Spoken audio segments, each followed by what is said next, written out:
April, for the record, it is now April Madness. I think that's how they call it. I think that's how that goes. It, it feels like we haven't been gone long, but it does feel like we've missed a lot.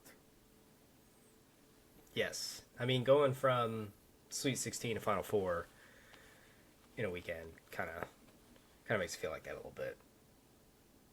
Well, we were just talking about it, but I guess the first thing that's on everybody's mind is the Duke UConn.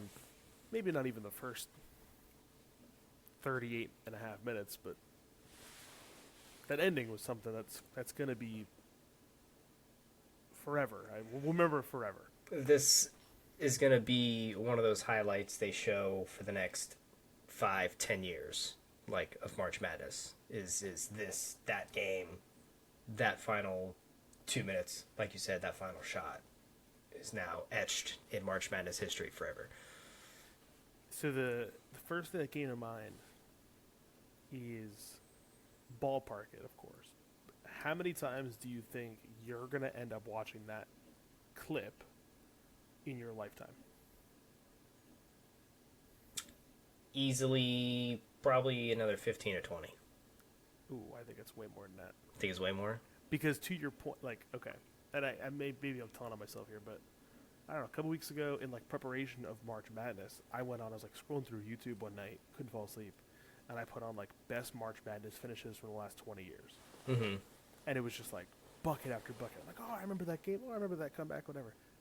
To your point, this just joins that list at, like, the end. Like, this is going to be the last clip in those videos. Mm-hmm.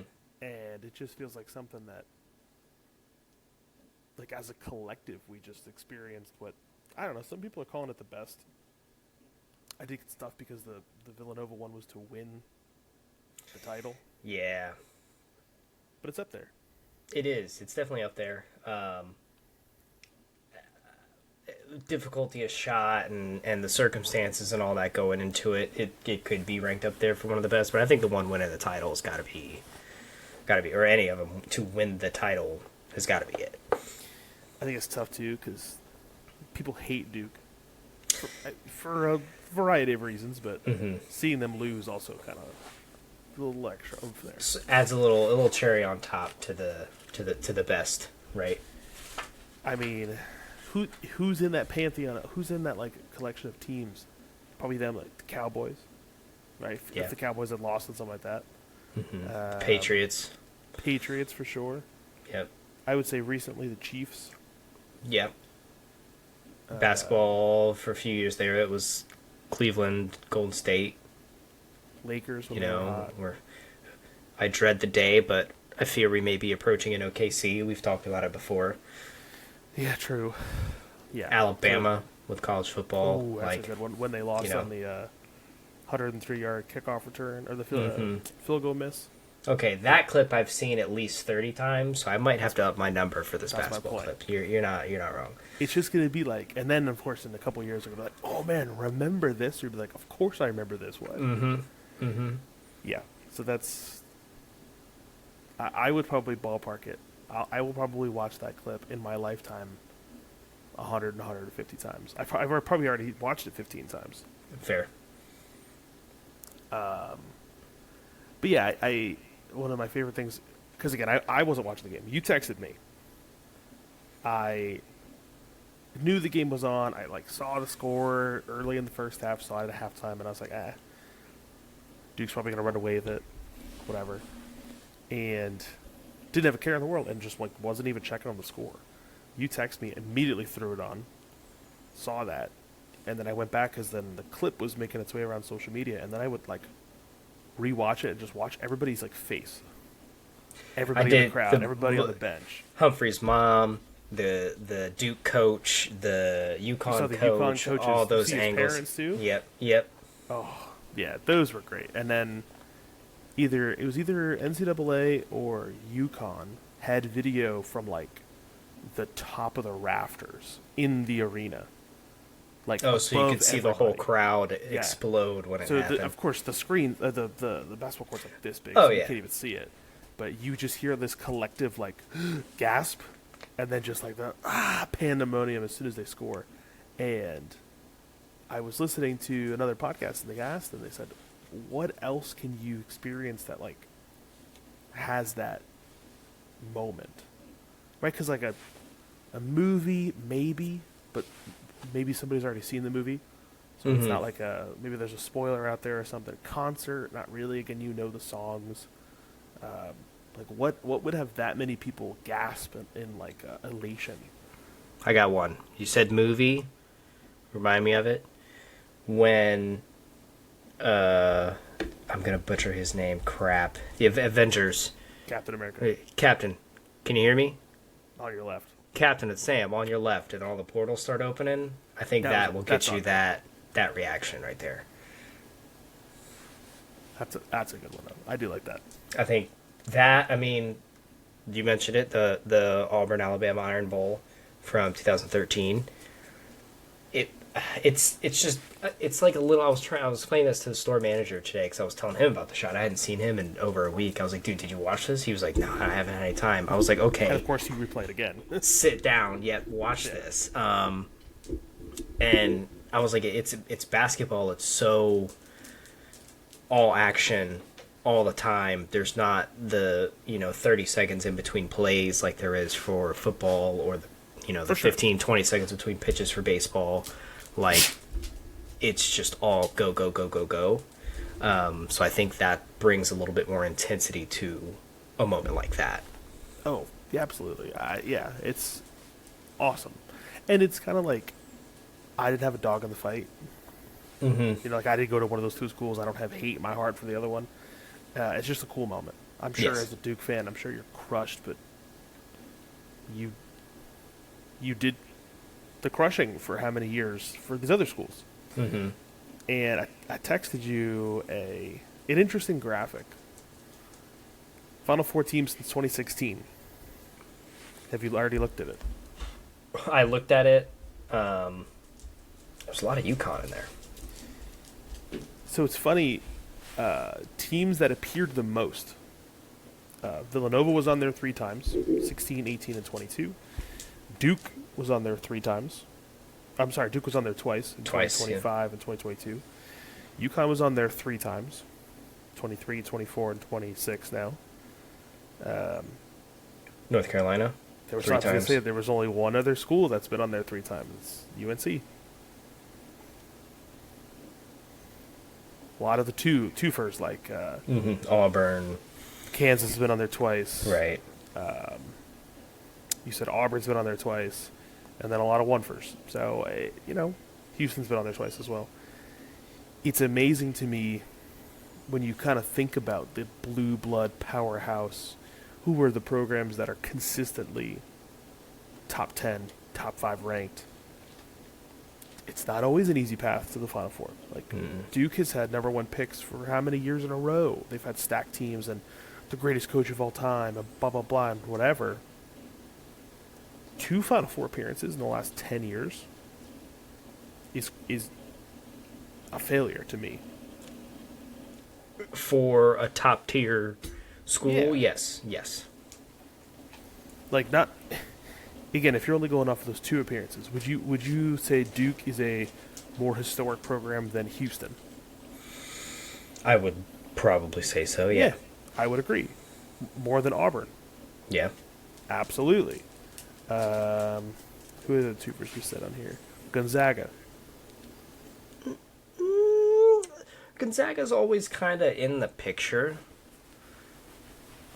I still might put Duke on top of them, though. Michigan. I would say now you're starting to get close. Now you're getting to like a gray area.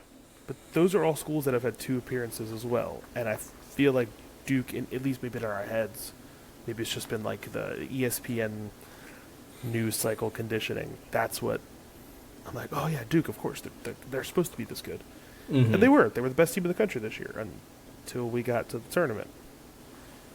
And I said, you called it. You were calling them out for these early games, but crazy. I think the other thing that's crazy on here is UF only has 1 of them, and it was the year they won. Yeah. That's crazy. They had that, if you look back the next 5 years, though, after 2016, No, They it's had like before back that. to backs in there, Oh, right? Or was it? It was 07, 08? Oh, all right. Well, time is eluding me as I approach 31 pre-COVID. here. Pre-COVID Yeah, time. pre-COVID. This it doesn't No, count. no. But yeah, so that's tough because you look at Duke and you look at Sean Shire and it's like, is he coaching for his job next year?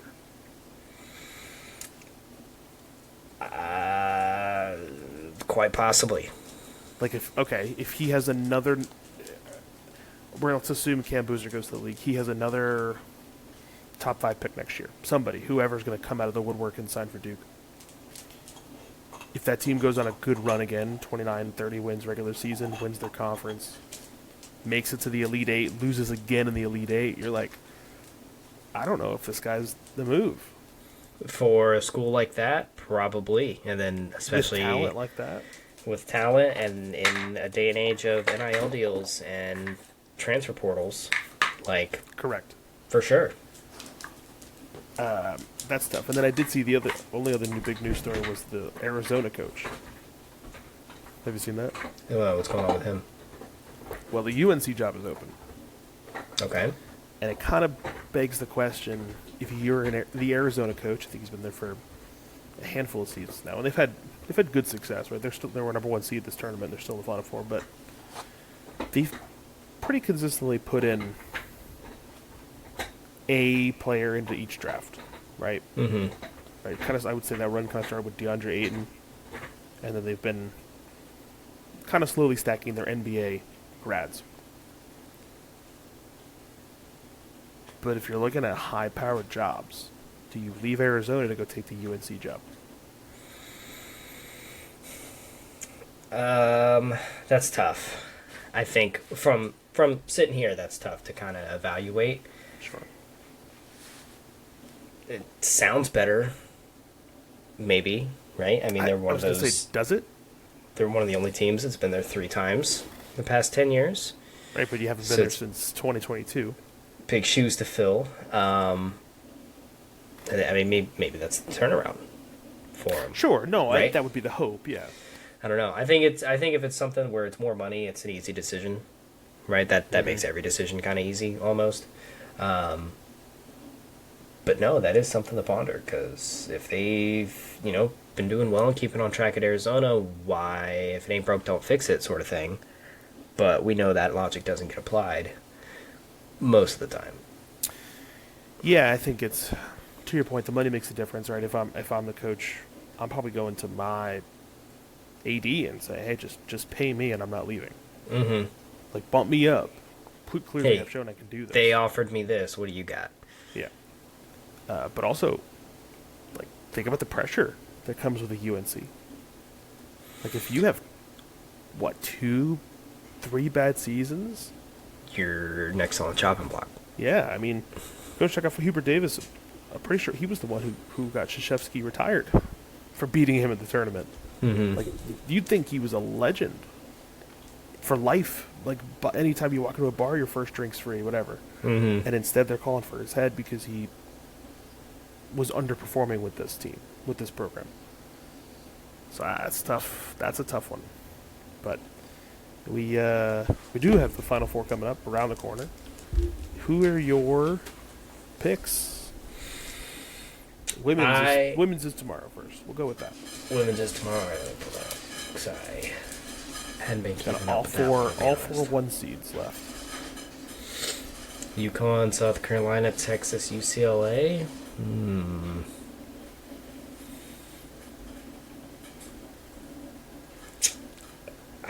I'm gonna say I like South Carolina here. Ooh, okay. Yeah, I like South Carolina here. To win it all. Yep, Texas, Okay. Texas, South Carolina, Texas, and then South Carolina wins it. Okay. And then what do you got for the boys? For the men, I've got, all my brackets are chalked pretty much, Yeah. but I did pick UConn in our bracket. I'm going to Okay. stick with that. Little disclaimer though, I'm rooting for UConn. That's who I'm going to pick to win. I think Michigan will win it though. Okay. I just, Fair. looking back to that 2018 March Madness, Michigan took out Florida State in the Elite Eight. Could have been us in the Final Four. So on that note, I can't root for them. The hate in your heart is too strong. But I do think they are probably the best basketball team all around That's fair. in this tournament. Yeah, I got to go with UConn with the women. I think the South Carolina game is maybe close for a little bit. I think UConn could win by double digits. They're that good. Like they're that far ahead of Just everybody. everybody. Yeah. Teams are playing catch up, and it's silly that they're still this good. Men are tough. 2-1 seeds versus a 3 and a 2 on the other side. Here's the thing with Illinois. Illinois became my sleeper. I don't even know what pick it was. Either it was the work one or the one that we did, but they did something funky. Did I already talk to you about this or no? Mm-mm. So the coach that's there, I think this is his second season there, but basically one of the coaching pages I followed did a breakdown last year of him and how he completely revolutionized how his team was thinking about field goals. And he would give out gold medal, silver medal, or bronze medal for every field goal attempt. Didn't matter if you made it or not. They were only trying to move you up from, if you only took bronze medal shots, can you move up to silver? Once you're taking silver medal shots, can you take higher dunks, layups, shots that are like your preferred shot? Those are all gold medal shots. Free throws are your shots. Bronze are fadeaways. Bronze are half-court shots, stuff like that. And it changed how his team is thinking about how can we get high percentage looks and the looks that we want to get during the course of the game. That's interesting. I had never seen anything like it. It's very similar to the stickers on the helmet. Yes. For a lot of college football teams. So you're kind of gamifying. Hey, well, you took a 2, but where was the 2? Where was the defense? Where was your offense? Oh, well, okay, that's a high percentage look. Cool, you got a gold medal for that shot. Again, whether you made it or not doesn't matter. So he's teaching his guys the right stuff, which is cool. But now the year 2, you're seeing it kind of pay off. Final Four appearance for a team that I don't think has been here. I thought it said either ever or since at least 40, 50 years. So part of me is kind of rooting for them because I think that's a cool story. But I do think one of the 1 seeds will probably take it. I think for the sake of chaos, I'm going to take Arizona. Because if you win a national title and then you leave to UNC, that becomes an instant headline. And gives us more to talk about. So I'm going to go with Arizona. So they haven't been in 20 years. Okay. 2005, they made it to the Final Four. I'm sorry, they made it to the Natty, lost to North Carolina. Prior to that, it was 1989. So another 15, so first years. in 37 years, sure. So yeah, I would say that's the big thing with my college basketball, but we'll see. I mean, by the time we record, we'll have we won't have a winner yet. We'll have who the championship will be, right? No, the Natty's on Monday.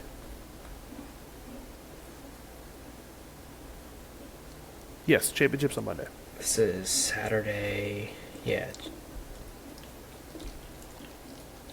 Should be fourth, and then the 6th. Yep. Okay, that's what I thought. So yeah, so we'll see. It's some interesting games we got, but that should be fun. I promise I'll watch these, so you don't have to text me. Other quick, I would say some quick hits. Kirk Cousins signed today. I don't know if you saw that. To the Raiders, gonna coach up Mendoza here.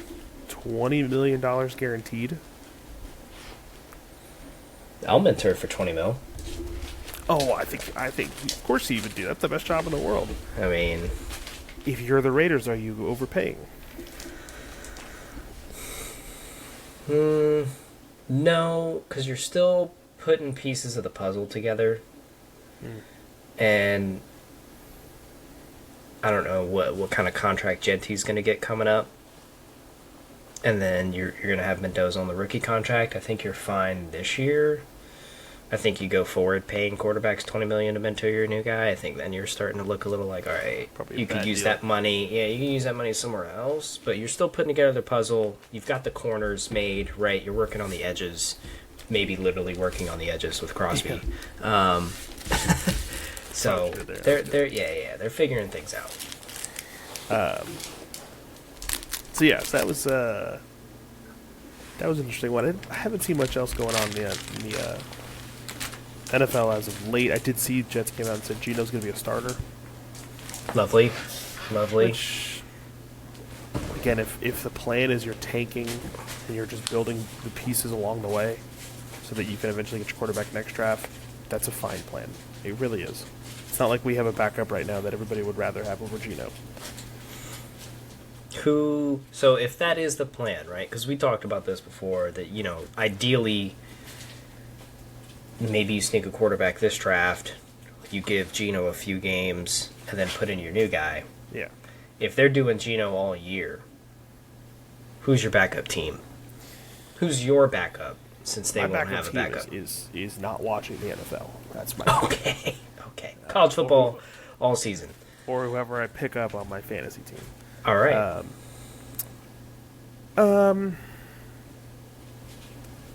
Okay. Well, I will answer your question, but first there was a news story over the last couple of days that's really pissed me off, Okay.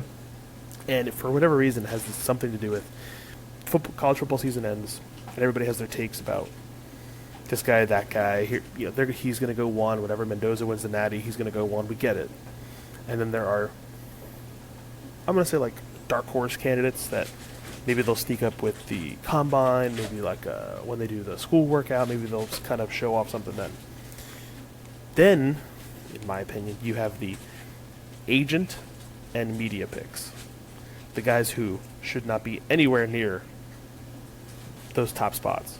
But their agent knows Adam Schefter or Mark Schlereth or whoever. And the news is going to start pumping out their name. Oh, well, so-and-so, actually, if you look back at the tape, they looked really good. But we saw with our own eyes, the answer is no. Mm-hmm. And there's one guy this year that's pissing me off. And if we take him, I'm not going to be happy. Who is it? It's Ty Simpson. Oh. Because when Damn. that's exactly my point. No. When the season ended, Ty Simpson was a second round pick at best. Third round pick probably was going to be where he was going to go. I'd never remember seeing his name anywhere near the top of the list. And I'm watching ESPN, and ESPN's like, well, Ty Simpson could be the steal of the draft. The Jets might take him too. No chance, man. And again, I don't actually think this is people in New York saying that. This is clearly somebody on the inside who knows somebody, and they're just trying to boost this draft stock. My problem is, GMs are a lot stupider than we think sometimes. And somebody's going to watch that and say, you know what? Wow, you're so right. I should take him here. Mm-hmm. Because look, Tua is an NFL quarterback. Jalen Hurts is an NFL quarterback. Alabama, Mac Jones is an NFL quarterback. Of course I can trust Ty Simpson.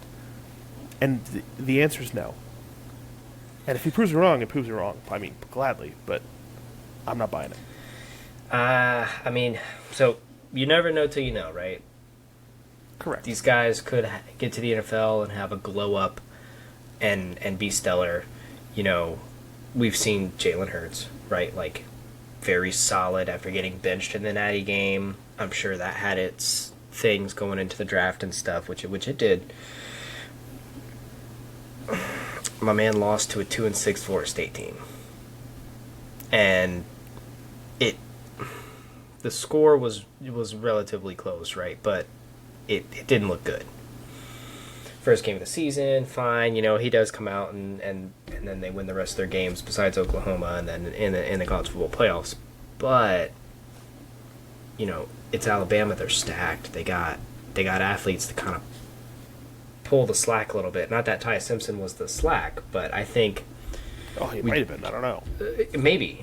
You don't know. I think you judge them more off the losses than the wins here, and for me, that's a tough buy, especially after how the season went for Florida State, and for him to look like that versus them. I don't know. I don't have any trust. So Yeah, I also think like again, they try to catch you as like a prisoner of the moment because you're thinking in this moment you're like, wow, yeah, I guess what I'm thinking back, maybe they weren't so bad, maybe I was discounting him, blah blah blah. But when I actually think back to the season, Ty Simpson was never on my top 5 quarterbacks list coming out of, in college. mm-hmm. Like even towards the end, like Trinidad, I would say worked his way into that. Even like the LSU guy was on there for a little bit till he got hurt. That's The me, yeah. Oklahoma guy, Mateer, was on there. Like these were the names that were floating around all season, and it wouldn't surprise me if they're like, "Wow, okay, I guess Nussmeier could be a steal. Like that would be crazy." Okay, sure. Like he was hyped. It was there. LSU was supposed to be good. Like I get that. Ty Simpson's name was nowhere. No. People were like, he just needs to graduate so Alabama could reset. I'm like, and that's the guy who we're pushing to be a first round pick. So I again, if it wasn't anybody but New York, I wouldn't care. My hope is that the GM sees that as just noise, white noise, and it's just like, you know what, I'm gonna stay away from that. But I don't have any faith, so I don't know. I'm hoping Been like let down. Cleveland, let Cleveland take him. Yeah. Like let them sort out that. I would rather stick with Geno, and to get to your point, I'd rather stick with Geno all year than draft pick. him and do that. It'd be a flop. Yeah, that's a waste of the number 2 pick. What are we doing? Mm-hmm. So that was it. That was my last New York thing. But yeah, I saw that today or yesterday. It pissed me off too. Okay. Well, we are quickly approaching the end of basketball season. Playoffs, I believe, start in 2 weeks. So we'll take a quick look at the standings, and let's go over our projected first-round matchups. As currently, the Thunder are beating down the Lakers 44-21 at the end of the first quarter. 44 points in the first quarter. Here's what you got. You want to go west or east first? Let's do East. Okay. Let's go play-in. So out of these 4 teams, here are your play-in matchups. Raptors, Hornets. Who are you taking in a 1-game playoff? Let's go. Is MJ still on the Hornets? He's an owner, yeah. Is it? All right, let's go. Let's go Hornets. Okay. He's not on the Hornets. That'd be crazy. No. Magic, Own Magic them. and Sorry, Heat. own them. Yeah. Heat. Adebayo for another 83. Okay. And now you're stuck with Heat versus the Raptors for the 8 seed.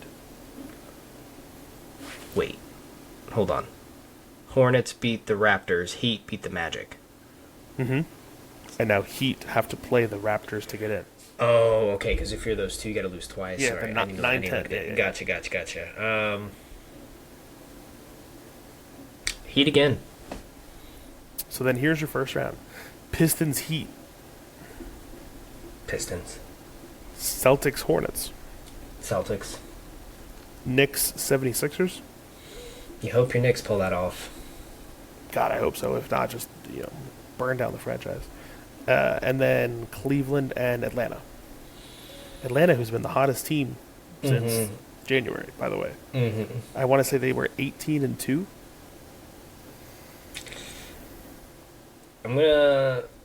I'll throw my curveball in here. I'm gonna pick the Hawks. Okay. And then you get Hawks, Pistons. I think the Pistons run away with that. Celtics, Knicks. I'm sorry, Nick. I think the That's Celtics fair. got that. No, fair. And then Celtics, Pistons. Does Detroit finally get over the hump? No. Tatum comes back off injury, and they beat him in 5. Okay. Wow, 5. Okay. Maybe 6. Maybe 6. 5's a little. 3-game sweep. Under your Western Conference here. Here's your 7-8. Suns, Clippers. Suns. And then your Dubs and the Trailblazers. Hey, we made it. Dubs. And then Clippers, Warriors. Probably Clippers. Okay, so then you go Clippers, Thunder. Thunder. Spurs, Suns. Spurs. Lakers, Timberwolves. Man, I'm going to have to watch that series. Yeah, it'll be fun. Lakers. And then Nuggets, Rockets. Nuggets. Okay, so then Nuggets, Thunder. I would love for the Nuggets to beat the Thunder, but I don't think it's going to happen. So, Thunder. Spurs, Lakers. I think the best chance for OKC to not make the finals is for the Spurs to win this matchup. But I think Luka Magic and Braun and Reeves Ooh. are going to have something cooked up to play against the Spurs. Okay, so then Lakers, Lakers. Thunder. And then I think the Thunder take that. Okay, so then you get Thunder, Celtics. I mean, Back-to-back that's Thunder. an all-time. That's a great. Jason matchup. Tatum off injury. Oh, man. I mean, he's been back for a month now. I know, but still, like ACL, that's... No, Achilles. Oh, yeah, it might be. That's tough, right? I think the Thunder take it back-to-back. Okay. Fair. Yeah, it's hard for me to disagree with that. I would say the biggest team in their way is probably the Spurs. Mm-hmm. That'll be fun. I did see those MVP odds have been shifting. I think last time we talked about it, pretty sure we said Shea. Mm-hmm. I'm almost positive. But Luka's been having a crazy last couple of weeks. Let's see. Here's what you got right now. Shea is minus 300 to win. Okay. Wemby jumped into second place. He is now plus 220. Luka plus 1,500. Jokic plus 6,000. However, I did see there was an interesting stats. Let me see. It was...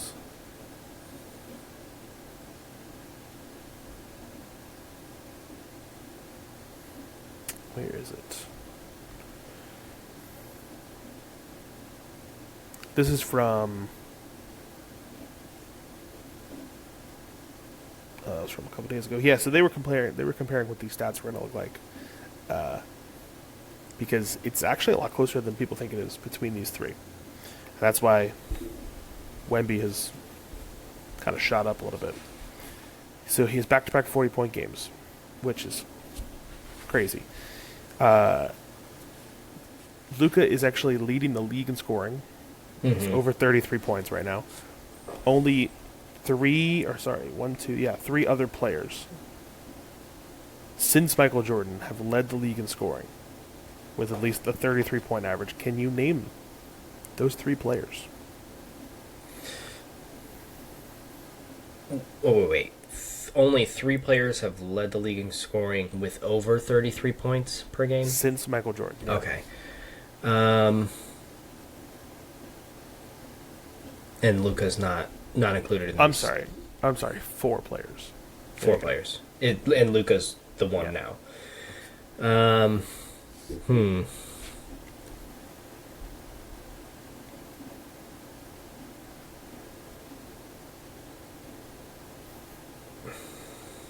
That's tough. LeBron? LeBron is not. Harden? Harden is on there when he won his MVP.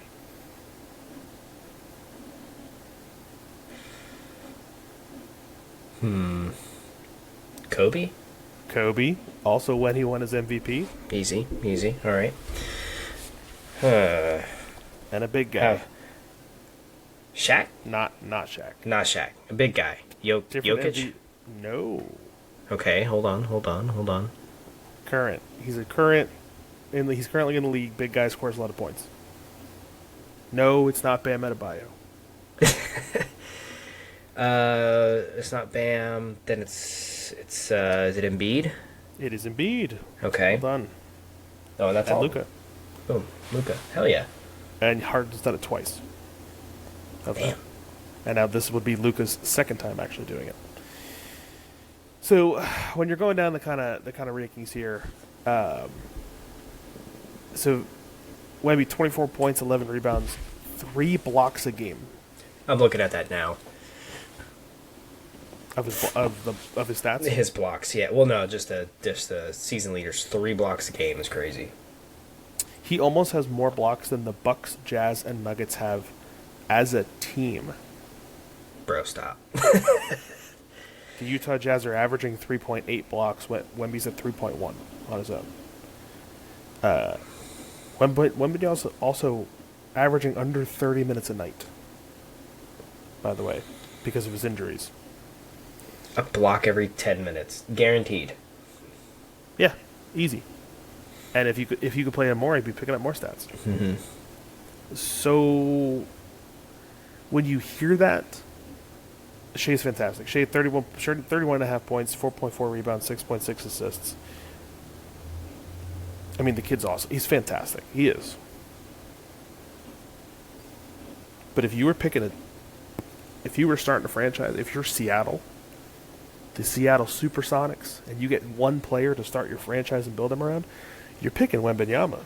I think so. Yeah. And that's hard. It's hard to hear because Shea, you win a title, you won MVP last year. Like, obviously, he's fantastic. I think you're looking potentially. Of course, injuries can derail anything.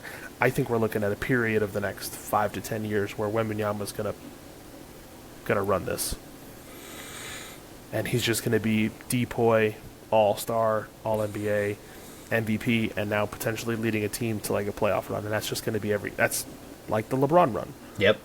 Like the Kobe run, like the Curry run, like that's just going to be, I think, what we're doing, and we're starting it now. In year 3, which is crazy. But yeah, this is going to be an every year thing, so we might as well get used to it. I'm trying to think what else I had for you. We're about a week into baseball season. Oh, I did have one thing. Mm-hmm. Or you go. No, you go first. No, I was just, that brought up the point of us. We were texting about it, because we talked about it last time. What do you think the challenging of the balls and strikes and how that goes? And then it happened in the Reds game. I think the Reds beat, man, I'd have to go back in our text. They won by 1 run. It was like 6-5. And after looking at all the challenges, here it is. Boston. They beat Boston 6-5. Overall accuracy of the ump was like 88%. 8 challenges were called, and 6 of them were overturned. And they had all the stats and all that stuff, and it said that basically all of that led to a +1 favor for Boston. So had that been flipped and Boston had won 6-5, and then this came out, you'd have a whole lot of pissed off Reds fans. You know? Yeah, I think I don't remember if it's an account on Twitter, I think, like a umpire audit or something, and they, to your point, they put out these graphics after every game of like, hey, here's who the umpire is, here's the job he did, he was 91% accurate on his calls, here's the one he missed, here's how important those calls were that he missed. Mm-hmm. And I had an interesting conversation today talking about this, and it was, well, do you think that they even need umpires then? And my response would be, I don't think they're going to go full robo-ump for a while still, because it takes the human element out of the game. However, if you have an umpire that's getting 85% or better of the calls, they're doing a good job to me. Like, yeah. It's not an easy job by any means. No, I mean, There's an arbitrary, imaginary box you're supposed to call around. But once you have these umpires that are going 60%, 65%, and like you're severely impacting the game with you being wrong, yeah, challenge them, 100%. I mean, can you go to work tomorrow and be wrong 40% of the time? Unless you're a weatherman. Exactly. So, I mean, it is one of those things. I think it's a good check system. I do agree. I like the ump on the field, Yes. right? And robo ump, like, no, absolutely not. But I do like this system of, hey, that was outside of my batter's box. You know, that was not the right call.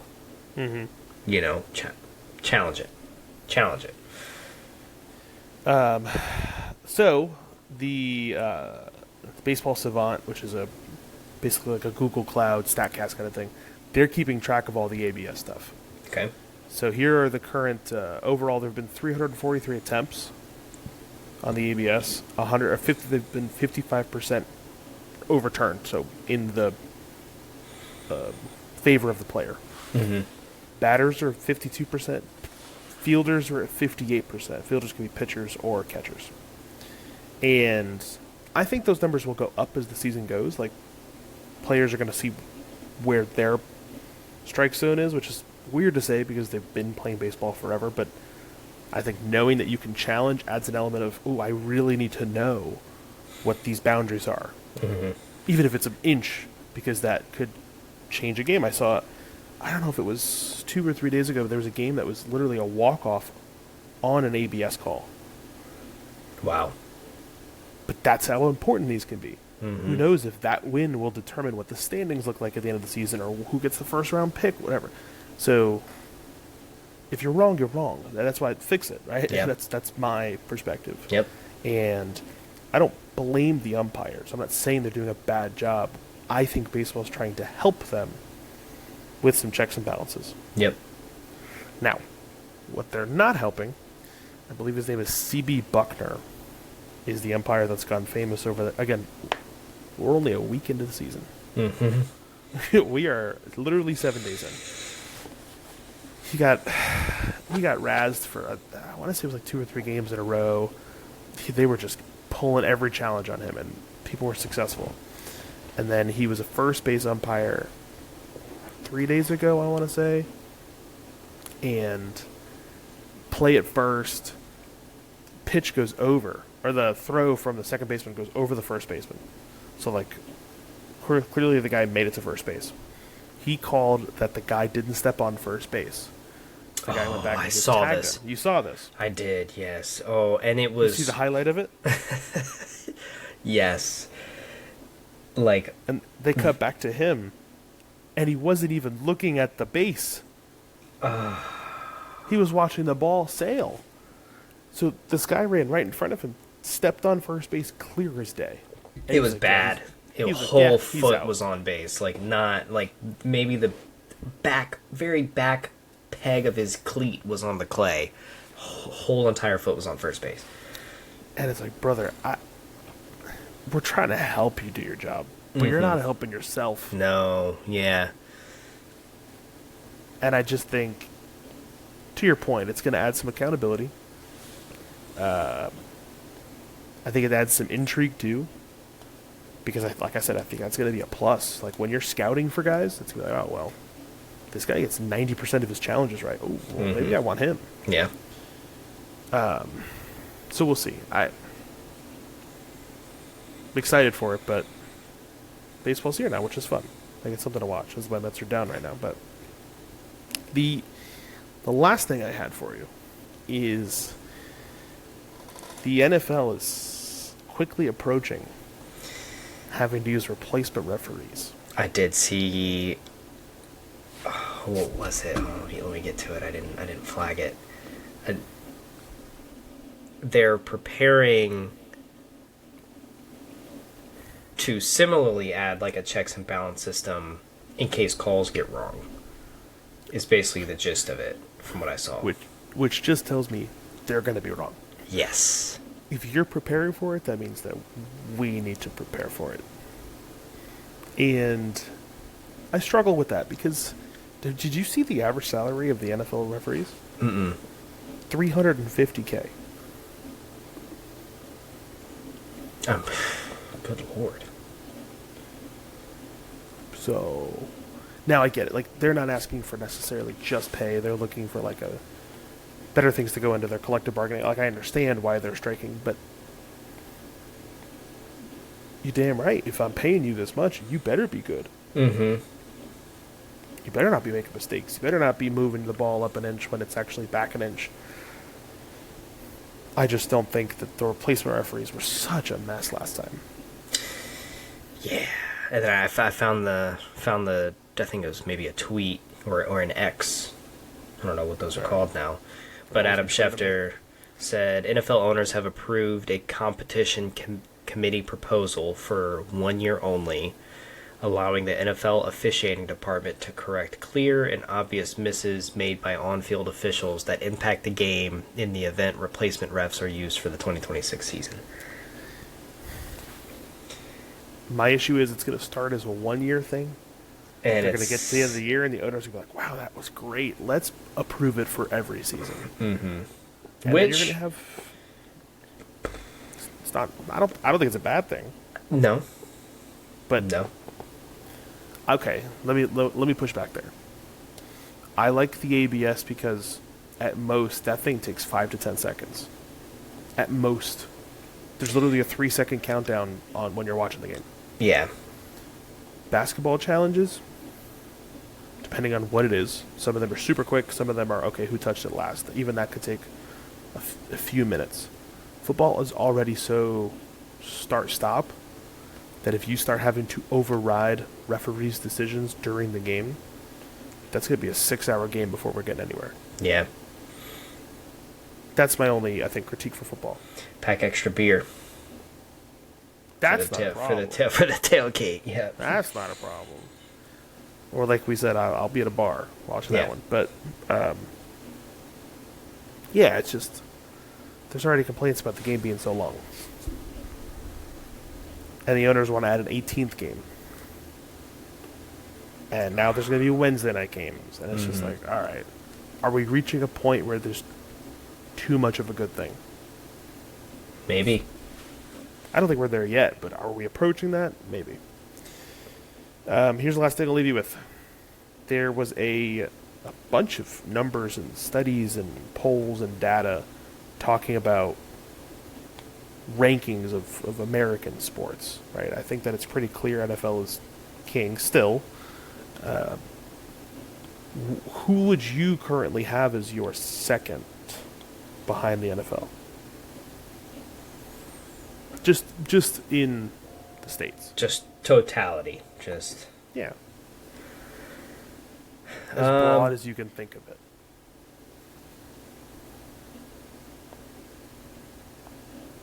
I don't know. I feel like the NBA kind of has a lot of good pull. Good things going for it. I don't think NHL, MLS isn't necessarily in the best spot. It would probably have to be NBA, in my opinion. So the person who wrote it said that the NBA had probably been there for probably 15 years in that number 2 spot. Mm-hmm. And even like as of like maybe right after COVID, 2021 to 2024-ish, the NBA was maybe even going to push the NFL for that number 1 spot. But since then, the NBA's kind of like, ticket sales haven't been the same. Like even if the TV numbers have been good, they were basically pulling metrics to say, hey, the NBA is just not going to jump the NFL. You know, the argument that they made was that MLB was too, because of all these changes they've made. Yeah. More people watching the game. Games are shorter. Ticket sales are going up. Parity across the league. Even though the Dodgers are always going to be a favorite, other teams are popping up every year for who could challenge. Mm-hmm. And I think it's interesting. Yeah, to your point, I don't think there's a competition yet for these other ones, but the NBA has such a global reach. Baseball has such a global reach. Football's just us. But it's still number 1 here. You can't walk into a supermarket without seeing the shield on something that you're buying. Yep. That, and whenever it's football season, they got the field goal post set up with a big stack of soda that's got CFB spelled out, or Go Bucks, or wherever you may be. So 100%. But yeah, I think it's interesting to kind of see how the season plays out, because yeah, I would say with all these changes, like baseball's really got some momentum. I mean, people are excited for their home games. People are excited for what they're selling. I don't know if you saw I think was it Detroit or was it Texas Rangers? Somebody did a nacho hat. So for $40, you literally get it looks like the paper trays that you would get like French fries in, Mm-hmm. but it's like 7 of them with the hat with the team's logo, and all of the chips are up here, and Okay. the dip is up top. So you can carry it around while you're eating your nachos, and then you Uh-huh. wear it as a hat when you're done with it. Hmm. I'm like, dude, genius. And now like every team's coming out with something. Yeah. I mean, I got my Reds nacho baseball helmet right out here on my speaker. There you when go. I went to a Reds game. Yankees are doing. It looks like a drumstick of fried chicken, but it's actually an ice cream sandwich coated in cereal. Who's It this? I think it was pretty sure it's the Yankees. All right, I'm not going there. I'll go to the Yeah, Mets. I'll go to the it's Mets. it's like a Yankees bucket, and it looks like you get one just drumstick of chicken. That's what it looks like. Mm-hmm. And then somebody was like, "It's actually not." And they took a bite of it, and it's It's like ice cream inside and the whole thing Coated is in coated in cereal. cereal. Do you get to choose what cereal? That's a great question. Also, like, how do you get that job? How do you apply for that?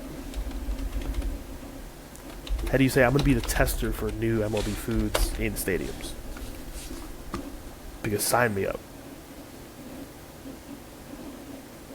Candied corn flakes? Get that shit out of here. Give me some frosted flakes or something. Cornflakes. I guess that's Candied, neutral then. candied corn flakes. So even a little maybe sweeter? A little sweeter, yeah. This thing dead ass looks like some KFC. That's why- 100% though. Like, and that's why I was like, What? wow, dude, one What? drumstick's not enough food. Like, how much are you paying for that? Can I No, can it I turns out show this on ice cream. stream? Is there a way to? Yeah, it should be on the bottom. You should be able to hit it.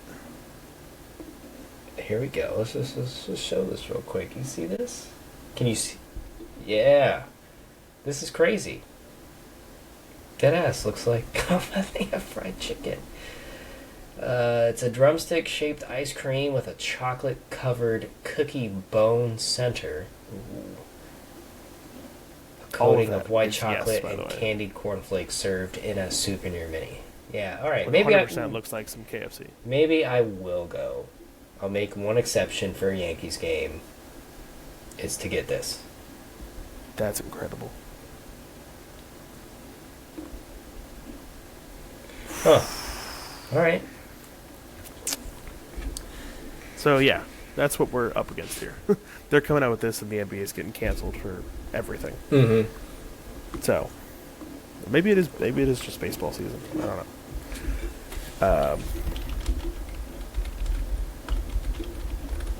I think that's all I got. That is all I have for now. I have been doing my research, so I will be ready for Derby picks here probably in a couple weeks, leading up to the Derby. Okay.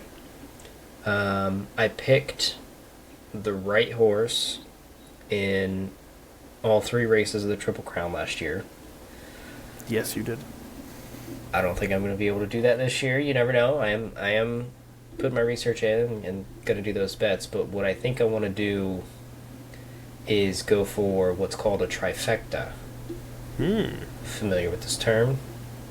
Is that when you get first, second, and third? First, second, and third in the right order. Okay. You've got win, which is first place. Place is first or second. Show is top 3. And then you can also do exacta, which is top 2 in order. Trifecta, which is top 3 in order. There's one more. I think it's called What does super. that pay? A lot. Okay, that's what I figured. It's got to be. 'Cause Depending for you to on- get one. Depending on the odds of the horses you're betting on, and excuse me, money in the pool, all that stuff. Because I showed you that image of how much money Yeah. was bet just at the Florida Derby, and that was 6 horses racing. It was like $3.2 million had been wagered, and I'm pretty sure that was just at the That- place. Yeah. So we're gonna go for a trifecta this year for the Derby. We're gonna Okay. see. We're gonna see how that goes. Well, as always, Instagram, TikTok, YouTube, Spotify, Apple. Um, yeah, when we reconvene next, we will have 2 new national champions. Mm-hmm. Maybe not new for the women, but 2 national champions. And I believe we'll be wrapping up basketball season right after that. So we're coming down the stretch here. We'll Yep. have to see. Yep. But yeah, like, subscribe. You guys know the whole deal. Let us know how wrong we are or how wrong your bracket was. And then we'll celebrate together when UConn wins on another last-second three-pointer from the logo. Yes, sir. Until next time. All right, you guys take it easy.